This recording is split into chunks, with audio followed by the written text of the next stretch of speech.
Tuduhan ijazah palsu terus menjadi sorotan publik.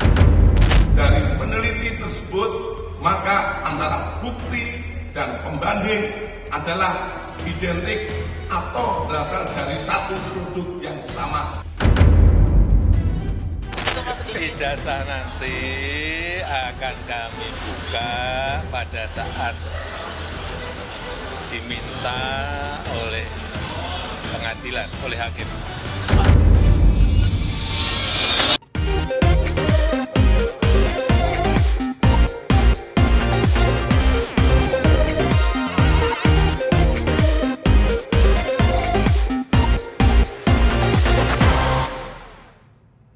Hai, kembali lagi di On Point with Adisti Larasati. Ada beragam topik yang menarik dan juga disorot publik selama sepekan terakhir. Ada yang paling menarik di pekan-pekan hari ini adalah soal bagaimana dugaan kasus tuduhan ijazah inilah yang kemudian masih menjadi sorotan di pekan-pekan terakhir kali ini. Nah, untuk membahasnya, saya hari ini kedatangan tamu spesial. Ini ada Mas Roy Suryo, ya, terlapor kasus ijazah Jokowi. Terlapor, terpanggil, terundang, terapa lagi ya? Terheboh. Ada terheboh ya. Aduh, terima kasih sudah mampir di On Point with Adisti Larasati. Terima kasih diundang di On Point. Oke, ya. Heboh. Pasti Roy Suryo kalau kita ketemu ya, ada aja deh kan. Yang bikin heboh bukan saya loh. Loh, terus siapa? Ya nggak tahu kok nanya saya. Yang bikin heboh yang nggak mau ngeluarin ijazahnya, itu harusnya. Harusnya tetap dikeluarin ijazahnya biar jadi nggak usah heboh ya. Iyalah, dari awal dan bahkan terakhir ada Ibu Mega yang dengan kenegarawannya itu kalau punya ijazah ya keluarin aja. Tapi kan kemarin udah dikeluarin akhirnya. Mana? Kan? Yang dibawa sama adek iparnya Pak Jokowi. Emang ditunjukin ke kita-kita? Oh, maunya ditunjukin ya? Loh iyalah, kan yang ditunjukin ke rakyat bukan ke saya. Ke rakyat, begitu rakyat ditunjukin, ya insya Allah rakyat percaya. Biar clear ya? Biar clear. Bareskrim aja kemarin ngumuminnya juga lucu. Kenapa lucunya? Awalnya ketika saya dan teman saya, Dr. Risman itu nganalisis dengan digital forensik, ya pakai ELA, error level analysis, dan itu dikatain, itu kan ijazahnya kan aslinya kan bentuknya analog itu fisik. Ya gitu. Jadi nggak bisa dong pakai digital forensik gitu, disalah-salahin. Kemarin pas ngumumin yang ditampilin digital juga. Digital fotokopian lagi. Jadi fotokopi, di scan, yang terlipat lagi. Jadi yang udah jelek banget gitu loh. Jadi Mas Roy sama teman-teman juga merasa tidak puas dengan bukan yang nggak puas, Mbak. Pengungkapan itu. Ketawa kita. Kenapa ketawa? Ketawa dan sedih. Nama besar Pusat Laboratorium Forensik Mabes Polri. Kok kayak gitu hasilnya? Yang kita harapkan tuh, itu pun sudah kita kasih loh. Ingat kan, kita pagi-pagi itu bicara soal ada 5 tinta gitu kan. Tapi gitu. kan itu juga bukan hanya juga. Itu pun sudah kita guiding. Kalau enggak, pasti ngomongnya cuma satu kalimat. Itu yang kita harapkan 5 tinta tuh sebutin tintanya apa. Ya kan? Jadi kurang detail maksudnya Mas Roy? Sangat. Yang hasil daripada sebuah laboratorium, itu harus detail. Bukan hanya apa yang diterangkan kemarin. Skripsinya, kemudian hurufnya itu kita rasakan, ini laboratorium atau laboratorium perasaan gitu. Ya kan cuma dirasa, diraba dan dirasa. Aduh, gitu loh. Dan itu tadi, jadi sudah sekian lama membangun narasi dengan itu harus analog. Sempat juga teman-teman di Kompas ngundang narasumber, dia bilang, oh ini salah, harusnya kan analog forensik. Yang ditampilin digital juga. Digital bukan lagi yang digital yang sebenarnya atau analog, apalagi kalau analog cakep. Misalnya, jangan buru-buru dikembaliin dong ijazahnya.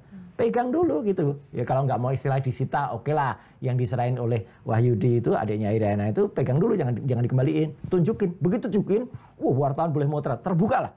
Silakan dipotret. Silakan diuji. Kalau perlu dipegang. Meskipun nggak boleh dirusak kan gitu. Tapi kan itu dokumen pribadi.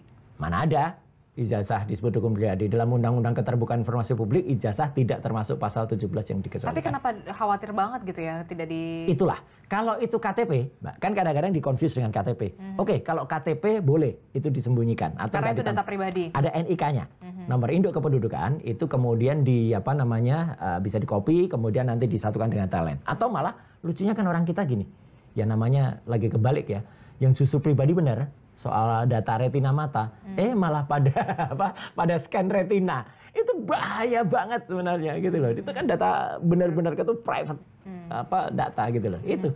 Jadi KTP tidak termasuk, kemudian KTP termasuk data pribadi, tapi kalau skripsi itu sangat tidak, ijazah juga tidak, kecuali KHS. Kalau kartu rencana studi itu boleh karena bisa ketahuan, tapi kartu hasil studi kan kita malu. Apalagi kalau katanya kalau KHS-nya IP-nya kurang dari 2, itu kan malu juga. Emang gitu. udah lihat? Katanya yang aku sendiri kita. Saya sih belum lihat. Sama, tapi kan udah ngaku waktu itu. Ngakunya sama Pemret lagi. Dulu belum Pemret Kompas sih. Mbak Rosi kan dulu ngaku tahun 2013 di Jogja. Jadi Mas Roy merasa tidak puas dengan hasil pengungkapan serangkaian. Insya Allah bukan hanya saya. Tapi insya Allah mostly. Karena apa? Karena beberapa polling sekarang dibuat oleh teman-teman itu ada di X, ada di IG. Hasilnya tuh di atas 90% menyatakan itu nggak benar gitu. Tidak sesuai dengan ekspektasi. Satu, tidak sesuai dengan ekspektasi. Kedua, malah lebih tajam lagi teman-teman. Palsu, mereka bilang gitu. Karena apa? Karena ya nggak transparan gitu. Terus kalau nggak percaya sama Barreskrim, terus percaya sama siapa lagi? Maunya kita percaya. Oke. Tapi prosesnya yang membuat kita tidak percaya. Makanya saya sangat menyayangkan. Proses yang semacam apa kan? Gini, udah harusnya harus ada, kan udah ada pembandingnya juga. UGM-nya juga. Pembandingnya yang mana? Katanya ada 3. Nah, 3 kita tahu Pak. Teman ijazah. Oke, temannya tuh jangan-jangan kalau termasuk gerombolannya, ya itu bisa juga tuh cetakan baru juga sama dengan yang ini. Kata-katanya kan identik. Kalau identik itu berarti ini identik dengan ini.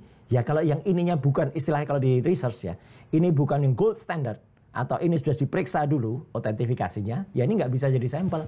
Ibaratnya kita ngadakan sampel, Mbak, survei, tapi samplingnya itu udah kita atur, gitu. Jadi nggak bisa. Ini yang jelas gini, itu kan pelaporan dari teman-teman TPUA.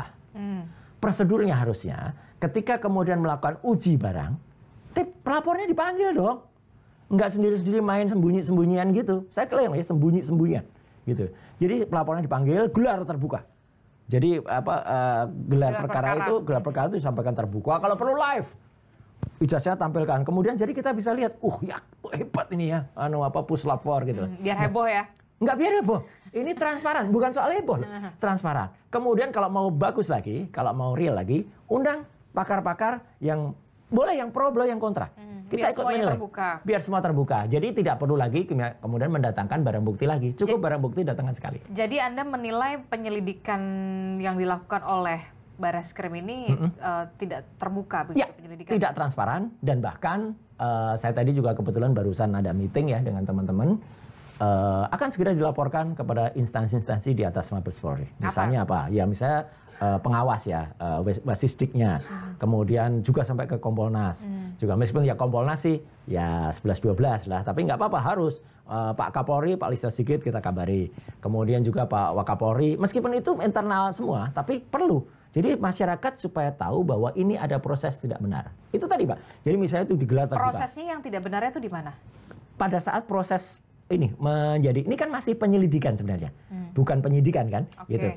Apalagi konon itu sebenarnya kita juga nggak tahu. Saya tadi tanya teman-teman yang dari TPUA. Kebetulan saya sebenarnya bukan pelapor, tapi hanya pihak yang terkait yang diajak untuk menjadi ahli di situ. Saya tanya, teman-teman itu sudah diundang belum? Belum. Semenjak tanggal 9 Desember tahun lalu ya gitu. Mereka itu tidak pernah dikabari yang namanya progres pendumasnya kayak apa, dumasnya kayak apa. Itu kan aduan masyarakat dumas. Nah dari situ harusnya itu bergerak masuk ke penyelidikan dulu. Bukan penyidikan kan gitu. Nah harus itu naik statusnya ke penyelidikan pun kabari gitu. Terus saya tanya loh, terus selama ini kalau ada bukti-bukti yang katanya ada bukti dari Dr. Rismond, ada bukti dari putrinya Prof almarhum Prof Ahmad Sumitro yang dia memastikan tuduhan tanda tangannya kok beda, namanya juga salah. Itu atas undangan Barreskrim enggak. Jadi teman-teman tuh masukin sendiri dan belum ada progres. Tiba-tiba mereka dapat kabar tim dari Barreskrim. Kita apresiasi, katanya kan datang ke Jogja, datang ke Solo, ngumpulin teman-teman. Harusnya Mbak, kalau misalnya kita lapor ke satu pihak, kalau pihak itu tiba-tiba mengerjakan sesuatu, kan ya harusnya dilaporin dong apa yang dikerjain. Enggak terus tiba-tiba dia jalan sendiri, tiba-tiba nggak kabari, terus pun minimal.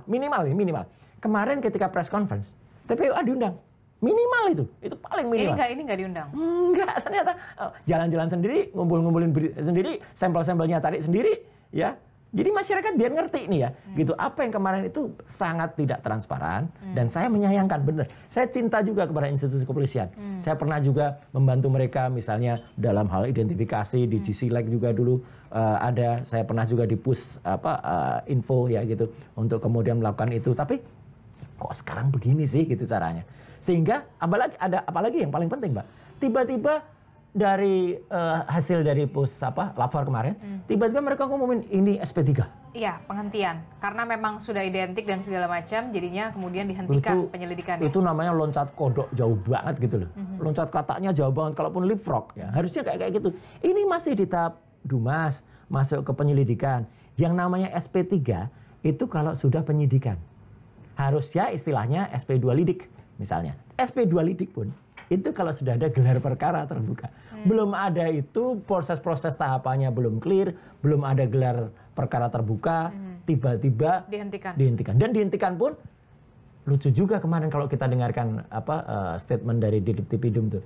Dengan adanya ini kita harapkan di masyarakat akan berhenti tenang.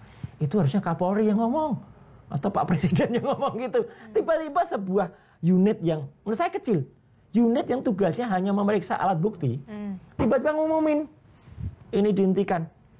Ini pun sebenarnya hanya tugasnya Puslapfor itu mengumumkan adalah alat buktinya tuh, kalaupun itu dikatakan otentik, tapi kan nggak otentik, identik. Emang apa yang menjadi perdebatan antara identik dan juga otentik? Jauh. Otentik tuh berarti barang itu otentifikasi, yang kita nilai otentifikasinya. Jadi itu otentik, dinilai dari kertasnya. Jadi ini agak miss pemikirannya. Mungkin mereka terpacu dengan desakan saya dulu, harus sesuai tintanya ini, tinta ini ada pengaman, ada bla bla bla bla bla. Karena udah di mana-mana Mas Roy udah ngomong. Iya, jadi saya guiding ke situ. Maksud saya, keluarin dong detailnya, bukan hanya variabelnya. Kalau variabelnya tiba-tiba mereka hanya menguji identik. Identik itu prosesnya adalah mengidentikan antara satu barang dengan barang yang lain. Kan itu dikatakan kemarin. Ada 3 katanya pembanding. Pembandingnya mana? Pembandingnya siapa? Enggak dikebutkan. Kecuali secara fair ditunjukin. Dan itu bahkan netizen melakukan.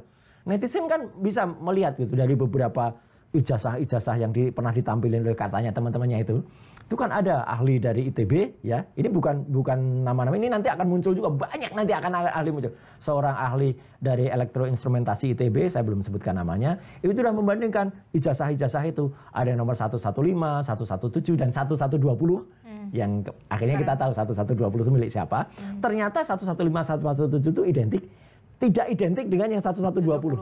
Berarti yang 1120 itu beda sendiri. Kalau 1120 ternyata identik dengan yang lain, berarti yang lain itu apa gitu loh. Itu. Jangan-jangan itu hasil reproduksi baru juga. Jangan-jangan saya bilang gitu. Makanya karena kecintaan saya Mbak Disti terhadap institusi kepolisian, ya khususnya adalah Puslapfor, tolong deh profesional, tolong deh terukur, tolong deh teratur. Ini Anul bisa apa yang tadinya sudah hampir benar ya, itu kemudian menjadi tidak benar. Contohnya apa? Pada kasus Jessica. Jessica itu sebenarnya CCTV-nya kan coba ditata. Orang lihat tuh, tapi kan karena prosesnya waktu itu tidak dikopi dengan benar. DVR-nya tidak disita. Hanya dikopi oleh flash disk, yang mengkopi flash disk pun ternyata pegawai Cafe Olivier. Maka sahabat saya Dr. Rismond waktu itu langsung ini prosedurnya nggak benar. Memang nggak benar. Jadi jangan sampai itu. Dan proses kita men-challenge itu, Mbak Disti sekali lagi, point, itu sebenarnya adalah wajar. Ingat nggak Gus, kasusnya Brigadir Joshua? Iya. Ya kan, itu sudah diotopsi katanya. Polisi bilang ini otopsinya sudah selesai. Tapi ketika ada keberatan dari keluarga, baru terungkap karena kemudian dilakukan ekshumasi.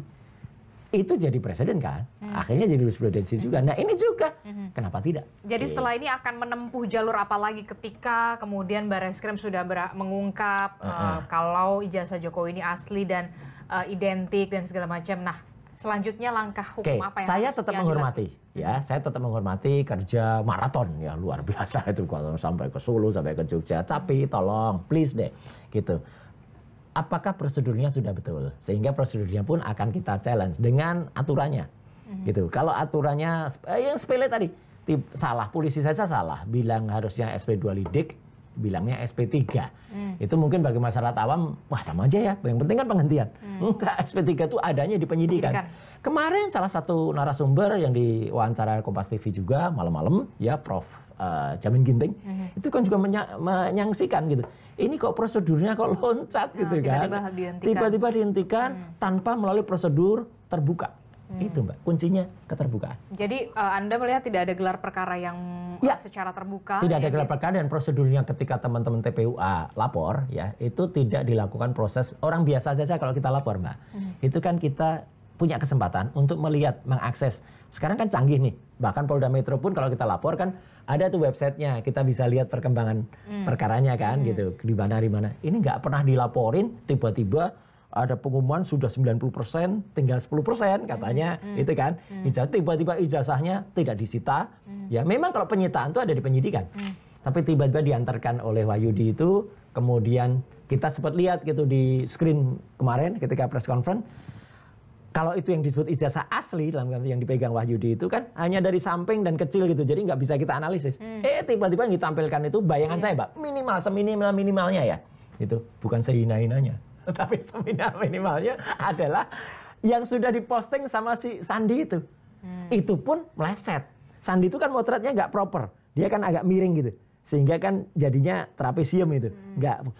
Ternyata yang ditampilin itu sudah fotokopi, nggak jelas lagi, terlipat lagi tadinya bekas. Kok itu sih? Apa itu yang asli?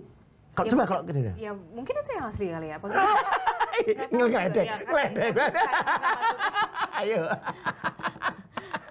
Ya kan saya nggak tahu. Sama. Belum pernah dilihat, belum pernah dilihat secara langsung. Itulah Muslim masyarakat kan persis kalimatnya Mbak Disti. Kita nggak ngerti. Itu aja, jawab itu aja kok susah sih. Tapi begini, berarti kemarin pengungkapan yang dilakukan oleh Bareskrim begitu, termasuk juga soal penghentian penyelidikan, walaupun Anda juga mengatakan ini bukan menghormati apa tapi yang ini bukan final. Betul. Apalagi final and bundling, sama sekali bukan. Ini hanya kalau pinjam istilahnya Bung Karno dulu waktu film Pengkhianatan itu, ini hanya bagian kerikil kecil dari perjalanan yang panjang. Sama.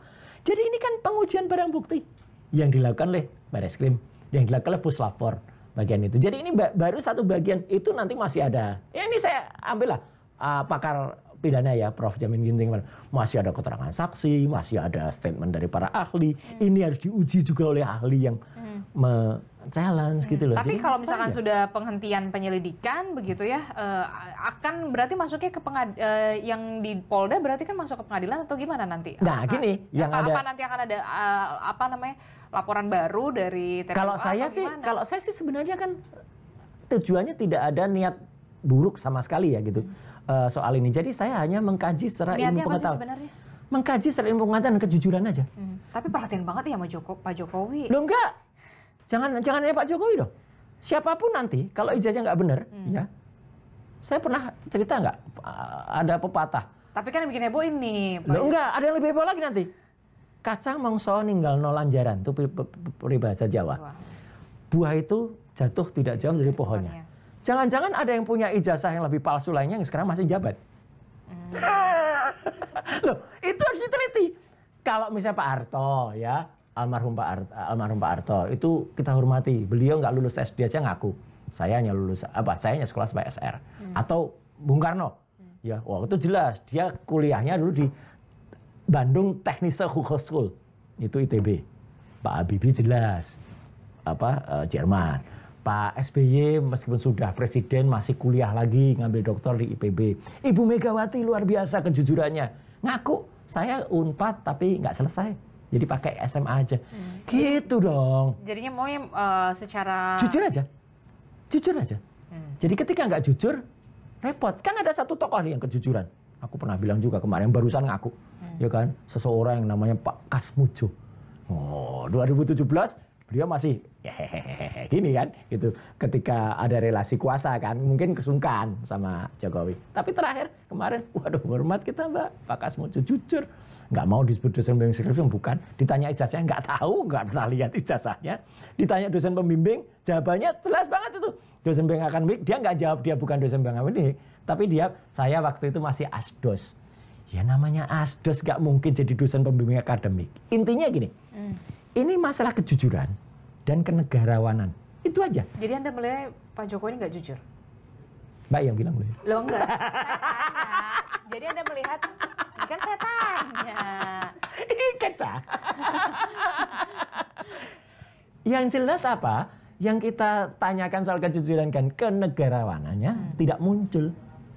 Itu saja, sudah. Jadi Anda berharapnya Pak Jokowi jujur? Iyalah. Jujur sejujur-jujur. Sejujur-jujurnya. Oh, kalau bisa bilang sehina-hinanya, ya. Sejujur-jujur. Berarti sekarang belum jujur? Ya, biarkan masyarakat yang menilai, Pak. Nah, oke, itu soal kasusnya ya. Tapi kemarin kan juga Mas Roy Suryo juga ke Komnas HAM kan? Oh iya, ya. Apa itu bentuk perlawanan Bukan, atau gimana? gini. Karena apa? Karena itu sebenarnya juga masukan dari beberapa masyarakat termasuk netizen plus 62. Mas, kita baca Anda itu dikenain pasal di undang-undang yang bukan peruntukannya. Iya, itu namanya melanggar hak asasi dong gitu. Saya jadi ingat, oh iya ya, dulu pasal 32 dan 35 di Undang-Undang ITE yang kebetulan saya ikut menyusunnya, itu adalah bukan untuk tujuan itu. Itu tujuan sampel agar Indonesia itu, Undang-Undang ITE ya, itu supaya tidak disingkirkan dari perdagangan internasional, karena kita belum punya Undang-Undang IETE. Dulu namanya Undang-Undang IETE, Informasi Elektronik dan Transaksi Elektronik. Ada disingkat jadi ITE. 32 itu adalah kalau ada orang transfer, ya saya sering bilang kalau transfer 1 juta, ditulis diubah jadi 10 juta, itu kita salah. Atau sesuatu yang palsu dikatakan asli. Nah, tiba-tiba itu mau dikenakan, mau dicoba, atau dipaksakan. Kenapa saya bilang dipaksakan? Kalau tuduhan semula itu, ya katakanlah ada seseorang yang keberatan karena merasa dicemarkan nama baiknya, merasa dihina, ya, atau bahkan sebelumnya merasa kita menyebarkan menghasut. Ya udah gunakan pasal-pasal itu. Kalau menghasut kan 160 KUHP, pencemaran nama baik 310, 311, atau melalui elektronik 27A. Ya udah kok tiba-tiba ada pasal lain yang diselundupkan. Itu namanya pelanggaran HAM. Dan atas saran, ini saran juga loh. Saran dari? Beberapa termasuk juga salah satu komisioner Komnas HAM. Saya nggak perlu sebutkan dari siapa. Ya, kita ke sana. Kenapa sih kamu nyebutin? Loh, kan masa kita yang disuruh nyebutin, yang satu aja nggak nunjukin ijazah juga nggak apa-apa, ya kan gitu. Nah, jadi kita kemarin langsung diterima oleh analis. Jadi malah lebih berdasarkan masukan itu dari netizen plus 62, terima kasih ya. Kemudian kita ada salah satu info dari dalam juga.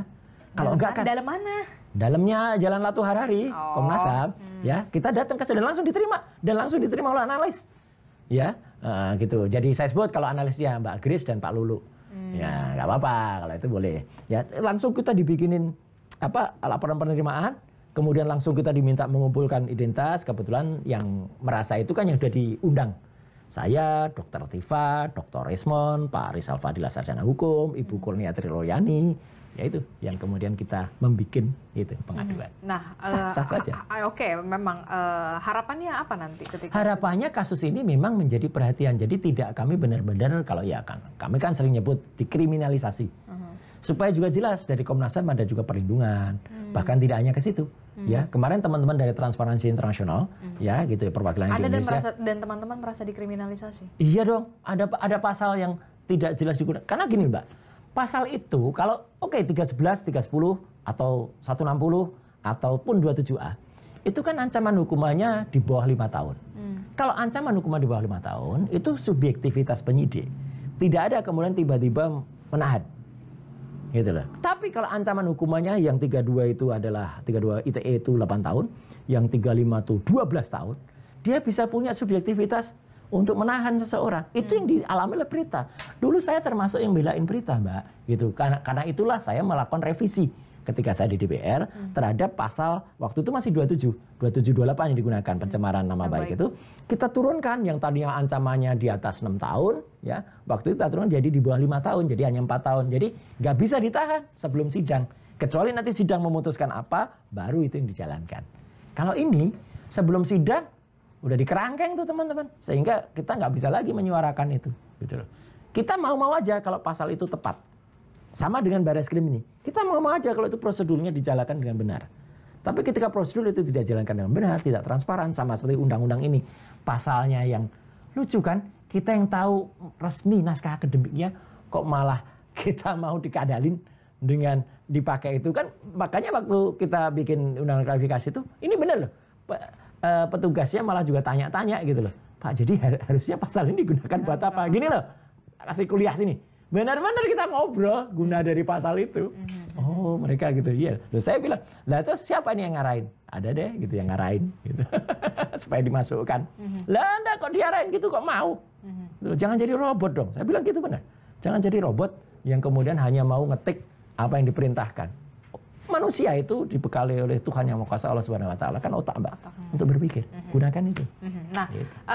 Berarti nanti akan ada, kalau nanti kan ini kan kemarin sudah ya undangan klarifikasi begitu ya.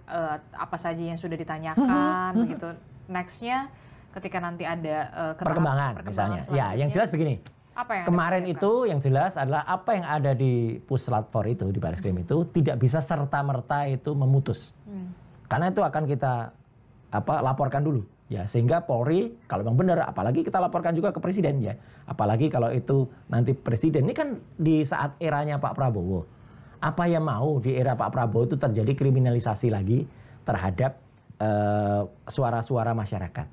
Jadi moga-moga beliau juga tahu, jadi itu dijalankan dulu dengan benar. Begitu sudah dijalankan dengan benar, kemudian itu mau dihentikan apa enggak gitu loh. Dan kalau itu diteruskan bagus, jadi itu teruskan dulu. Sebelum itu jelas barang buktinya itu asli atau jelas benar, kan bisa saja, oh ternyata ada kesalahan, gitu ya. Kita revisi, wah bagus, gitu. Dan kalau itu pun dijalankan, kita juga bisa lihat kasus-kasus yang dilaporkan di Solo, yang ada di Jogja, itu juga dilihat. Karena perdata itu, Mbak, meskipun ini debatable ya, tapi mostly juga menyatakan ada peraturan MA tahun 56. Kalau ada kasus perdata, perdatanya digulirkan dulu, perdatanya putus dulu. Karena apa? Perdata ini kan menyangkut barang.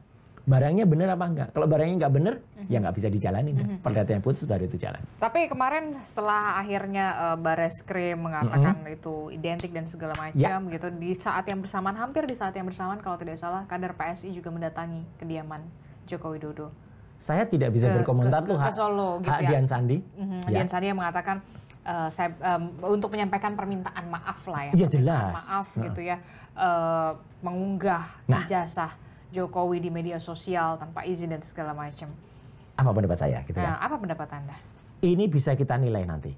Apakah kepolisian benar-benar tajam ke atas juga atau tumpul? Ya gitu. Karena apa? Karena kalau kita lihat ya, pasal yang ada di 32 dan 35 itu bukan delik aduan. Itu delik umum. Jadi kalau ada seseorang yang terbukti dia mengunggah, mentransmisikan yang tanpa izin seseorang. Tapi ini kan jadi objek penelitian Anda juga kan? Betul. Pada saat itu. Betul. Jadi gini. Berarti saling terkait. Nah, makanya kalau dia tanpa izin yang bersangkutan, dia kan ngakuin dia tanpa izin. Mau dimaafkan mau tidak, polisi harus menjalankan undang-undang. Dialah yang harusnya kena undang-undang ITE 3235 itu yang ancamannya 8 dan 12 tahun. Mau dimaafkan oleh yang bersangkutan enggak, dia jelas-jelas sudah mentransmisikan dan menyatakan asli. Padahal enggak juga asli juga karena miring. Ya kan? Cara ngambil potretnya kan miring gitu, distorsi kan itu.